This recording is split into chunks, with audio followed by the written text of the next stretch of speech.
Grand master Nihal Sarin यहाँ पर मुकाबला खेलने जा रहे हैं फीडे ब्लिट्ज शतरंज चैंपियनशिप के 12वें राउंड में ये जो मुकाबला खेला जा रहा है। सामने है फॉस्टिनो ओरो यहाँ पर। और ये जो मैच होने जा रहा है इन दोनों खिलाड़ियों के बीच, हम आपको बता दें कि ओरो जो है वो इस समय टर्किश एयरलाइन जो स्पोर्ट्स क्लब है उसका प्रतिनिधित्व कर रहे हैं काले मोहरों से, और निहाल सरीन जो है वो एस्टोड एलिट चेस क्लब के एकमात्र भारतीय खिलाड़ी हैं। और निहाल पहले बोर्ड पर अपनी टीम के लिए फ़िलहाल तो कमाल का प्रदर्शन जो है वो करते हुए आ रहे हैं लगातार। और यहाँ पर मुकाबला शुरुआत होती हुई 11 साल के ओरो के सामने D4 खेला है, नाइट F6, नाइट F3 यहाँ पर, और D5 खेलते हुए ओरो यहाँ पर।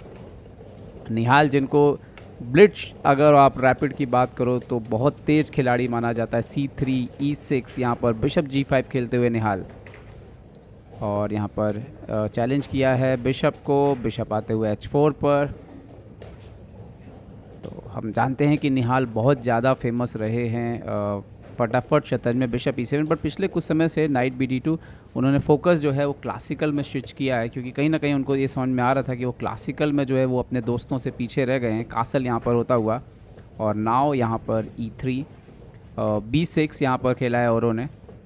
तो क्वींस गैम्बिट में थोड़ा सा क्वींस ओपनिंग में थोड़ा अलग सा सेटअप जो है वो क्रिएट हो गया है। यहाँ पर नाइट E5, लगता है F4 की तैयारी है। यहाँ पर C5 तो बिशप D3 खेल दिया है निहाल ने, कैसल करने के लिए तैयार हैं अभी यहाँ पर। तो अगर हम देखें तो मोहरे दोनों तरह से ठीक हैं, ब्लैक का भी स्ट्रक्चर ठीक है। हालांकि ब्लैक के मोहरे अभी भी खेल में आना बाकी है, बिशप और नाइट। हालांकि कोई परेशानी नहीं होनी चाहिए, बिशप B7 से खेल सकता है, बिशप A6 भी एक ऑप्शन हो सकता है, बट उन्होंने यहाँ पर नाइट FD7 चुना है। पहले नाइट C6 चलने के वो चाह रहे हैं कि शायद नाइट को C6 पे ही लाया जाए, और इसीलिए इस नाइट को हटाना चाहते हैं। पहले बिशप एक्सचेंज हुआ, बिशप E7, क्वीन E7, और देखते हैं निहाल कैसे कंटिन्यू करते हैं यहाँ पर। फ़िलहाल तो दोनों खिलाड़ियों में अगर हम देखें तो निहाल के बराबर ही लगभग टाइम जो है वो ओरो के पास है, और 11 साल के हैं ओरो। और अभी हम देखते हैं कई बार वो आपको मैच के बीच में, ये होता है बचपन में जब आप 11-12 साल के होते हैं, वो बीच बीच में अपने अपोनेंट को घूर के देखते हैं। नाइट D7 यहाँ पे, और ये कई बार टेंडेंसी होती है, कई खिलाड़ियों में हमने देखी है। और वो यहाँ पर देखते हैं कि नाइट D7 ही खेलेंगे या बिशप D7 खेलेंगे। यहाँ पर उनको निर्णय करना है कौन सा मोहरा कहाँ रहेगा। ये सबसे महत्वपूर्ण निर्णय होता है जब भी आप शतरंज खेल रहे होते हैं, जब भी कोई एक्सचेंज एक्सेप्ट कर रहे होते हैं, किस मोहरे से मारें। क्वीन से मारा है उन्होंने यहाँ पर, शायद नाइट से बेटर हो सकता था, बट क्वीन से मारा है उन्होंने, और ये दो पीसेस को अभी भी अंदर ही रखा है।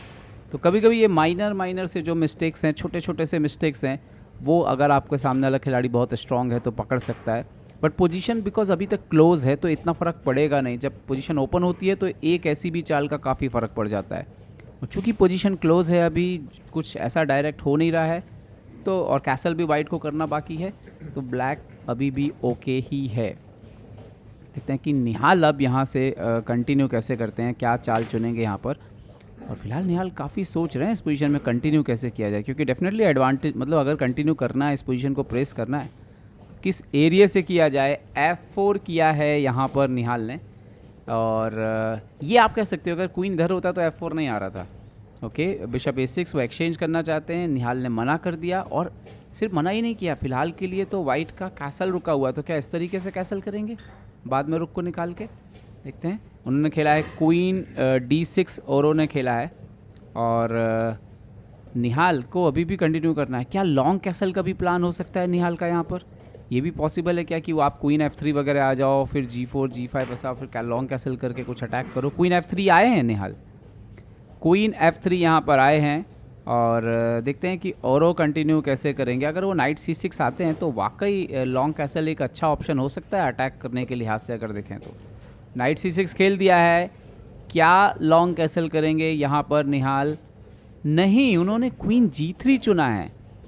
यहाँ पर लॉन्ग कैसल शायद ज़्यादा बेहतर ऑप्शन होता, लेकिन निहाल ने चुना है यहाँ पर क्वीन G3, और देखना ये होगा कि वो कंटिन्यू कैसे करेंगे। रुक C8, सो नाइट F3।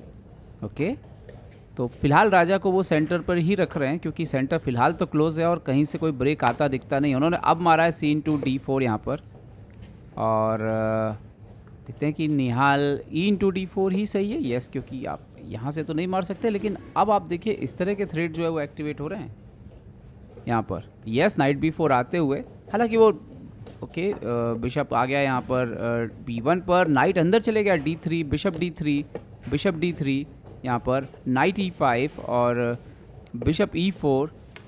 और अब सिनेरियो एकदम अलग है, यहाँ पर निहाल को कैसल ही करना पड़ा। मैं कह सकता हूँ कि औरों ने बिल्कुल इक्वलिटी तो हासिल कर ली है इस पोजीशन में अभी तक की स्थिति में, और निहाल थोड़ा ज़्यादा फोकस करते हुए। समय दोनों का लगभग बराबर है, बिल्कुल बराबर है यहाँ पर। किंग आता हुआ यहाँ पर H7 पर, और निहाल रुक को लेकर के आए हैं यहाँ पर E1 पर। कभी ना कभी F5 वगैरह कुछ ना कुछ तो ट्राई करेंगे, देखते हैं क्या होता है यहाँ पर। और ये भी देखना होगा कि रिस्पॉन्ड कैसे करेंगे इस पोजीशन में। ओके, क्वीन साइड से अटैक करने की कोशिश हमने देखा है कारोकान वगैरह में, इस तरह के स्ट्रक्चर में जहाँ पर ब्लैक क्वीन साइड से अटैक करता है। यहाँ पर A4 A3, यहाँ पर A5। यहाँ पर हमेशा एक चीज़ का ध्यान रखना होता है कि जब भी आप ये ब्रेक देने की कोशिश करते हैं तो इस साइड वाला पॉन जो है वो पास्ट पॉन बन सकता है, तो उसके लिए हमेशा तैयार यहाँ पर रहना होगा। H3 खेला है यहाँ पर, किंग को शायद हटाना चाहते हैं ज़रूरत पड़ने पे, या फिर क्वीन को हटा के G4 वगैरह करेंगे। यहाँ पर F6, नाइट पर हमला, नाइट को पीछे लाते हुए C5 पे जाने की तैयारी यहाँ पर। और देखते हैं कि और यहाँ पर कंटिन्यू कैसे करेंगे इस पोजीशन में। एक चीज़ ये भी हो सकती है कि ब्लैक भी चाहे तो, या तो ये तरीका तो स्टॉप हो गया है फिलहाल नाइट के यहाँ होने से, या तो फिर आप एक्सचेंज करो और फिर आप B4 खेलो, वो एक आइडिया हो सकता है। लेकिन फिर आपका ये भी थोड़ा सा कमज़ोर है। F5 खेला है उन्होंने, और ये थोड़ा सरप्राइजिंग है। इससे तो नाइट वापस E5 पे बहुत ही सॉलिड तरीके से बैठ जाएगा, नाइट E5। और अब ये G6 का स्क्वायर आपका हमेशा कमज़ोर रहेगा, क्योंकि आपने बिशप को डिस्कनेक्ट कर दिया। अभी रुक आता हुआ यहाँ पर F6 पे G6 को बचाने के लिए, लेकिन इस तरह से एक स्क्वायर को डिफेंड करना काम नहीं होता है रुक का। रुक को चाहिए थोड़ी जगह, स्पेस। यहाँ पर क्वीन D3 B4 ब्रेक देने की कोशिश, देखते हैं कि कैसे कंटिन्यू करेंगे। CB4 मार दिया है, ओके, पॉन इंटू B4। और निहाल के लिए क्या मार, B4 मारना तो ठीक नहीं है। उन्होंने रुक C1 खेला है, पहले तो बोल रहे हैं एक्सचेंज कर लीजिए, एक्सचेंज करने के लिए बोल रहे हैं रुक को। और एक्सचेंज करेंगे तो वाइट फेवर में आ जाएगा, क्योंकि वाइट के पास ओपन फाइल में होगा और इनका रुक तो सिर्फ ये बचेगा अंदर फंसा हुआ है जो। रुक F8 पीछे लेके गए हैं, और देखते हैं अगली चाल। यहाँ पर निहाल को डिसाइड करना है कि ये क्वीन साइड के पॉन के साथ वो क्या करने वाले हैं, क्योंकि बोर्ड पर अगर हम देखें तो फिलहाल ये नाइट तो काफ़ी इम्पैक्ट डाल रहा है। बिशप है ज़रूर, लेकिन फिलहाल उतना इम्पैक्ट डाल नहीं रहा पोजीशन में, क्योंकि कहीं कुछ आपके पास अटैक है नहीं। तो यहाँ पर 2 पॉन है, मतलब एक पास्ट पॉन बन सकता है निहाल का। निहाल ने पॉन को A4 प्रेस कर दिया और इन्होंने B3 खेल दिया है, ओके। पर ये B3 तो मारा जा सकता है, क्वीन इंटू B3 भी मारा जा सकता है निहाल के द्वारा। देखते हैं कि निहाल क्या चुनेंगे। यहाँ पर खेल तो सकते हैं, ऐसे में 2 पॉन अप हो सकते हैं, सॉरी 2 पॉन क्वीन साइड पे अप हो सकते हैं। ओके, निहाल ने क्वीन इंटू B3 मारा, रुक B8 और क्वीन G3 अभी G6 पे नज़र है। ओके, तो अगर रुक इंटू B2 यहाँ पर आता है, रुक इंटू B2 आते हुए रुक F2 पहले खेला है क्योंकि G2 को बचाना था। रुक F2, क्वीन F2 यहाँ पर एक पास्ट पॉन जरूर है पोजीशन में, संभल के खेलना होगा यहाँ पर औरों को, क्योंकि अनुभव बहुत है और टाइम अब उनके पास काफ़ी कम हो रहा है। रुक उन्होंने खेला है A8 यहाँ पर, और कुछ सेकंड 3-4 सेकंड पे खेल रहे हैं। निहाल ने खेला क्वीन G3, क्वीन यहाँ पर खेला इन्होंने E7। और देखते हैं कि निहाल कंटिन्यू कैसे करते हैं। निहाल ने खेल दिया किंग H2। ओह, यहाँ पर क्वीन G6 चेक पहले दे जा सकती थी। खैर रुक अंदर आ गया है निहाल का, पोजीशन बिल्कुल विनिंग आ चुकी है यहाँ पर। रुक इंटू A4 यहाँ पर निहाल ने खेला है रुक F7, और ओरो यहाँ पर ओ ये क्या हुआ, ओरो का टाइम खत्म हो रहा था, उन्होंने चाल चले बिना ही घड़ी दबा दी और 2 सेकेंड उनके में जुड़ गए डेफिनेटली उससे। तो एक्चुअली में वो टाइम जा रहा था तो पैनिक हो गए और उन्होंने घड़ी दबा दी अपनी। और अब शायद ऑर्बिटर को बता रहे हैं, ऑर्बिटर को या तो हारा देना होगा या फिर उनके 2 सेकेंड घटाने होंगे, और फिर वो 1 सेकेंड में कैसे खेलेंगे। तो वैसे बेहतर तो ये होता था कि वो रिज़ाइन कर देते, लेकिन हम मान सकते हैं छोटे हैं वो अभी, और घबरा करके उन्होंने किया। लेकिन इस लेवल पे अगर आप इंटरनेशनल मास्टर बन गए हैं ऑलरेडी, आप ग्रैंड मास्टर बनने के कगार पर हैं, तो फिर आपसे उम्मीद की जाती है कि इस तरह की चीज़ ना हो।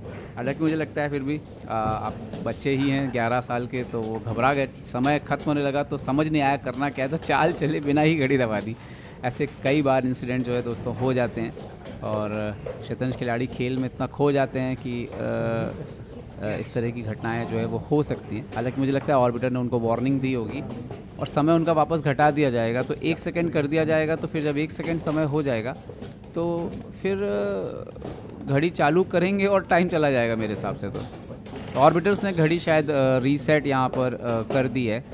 और ये पोजीशन में वैसे भी क्वीन जो है, आप देखिए क्वीन हटेगा तो मेट हो जाएगी, तो queen into F7 only move है, गेम भी रिज़ाइन है, तो शायद गेम छोड़ भी देते थे यहाँ पे, तो कोई बात नहीं थी। और यहाँ पर घड़ी जैसे ही वो दबाएंगे वैसे ही टाइम उनका चला गया यहाँ पर, और निहाल ने ये मैच जीत लिया है। बढ़िया कंट्रोल के साथ जीता, एक समय बराबरी हासिल कर ली थी औरों ने, लेकिन निहाल ने दिखाया कि अनुभव क्या होता है। रुक को लेके गए ओपन फाइल से, फिर क्वीन साइड से भी खेला, और अंततः जो है वो समय जैसे ही कम पड़ा हुआ, निहाल भारी पड़े औरों पर। तो निहाल की अपनी टीम एस डॉट के लिए ये एक और जीत।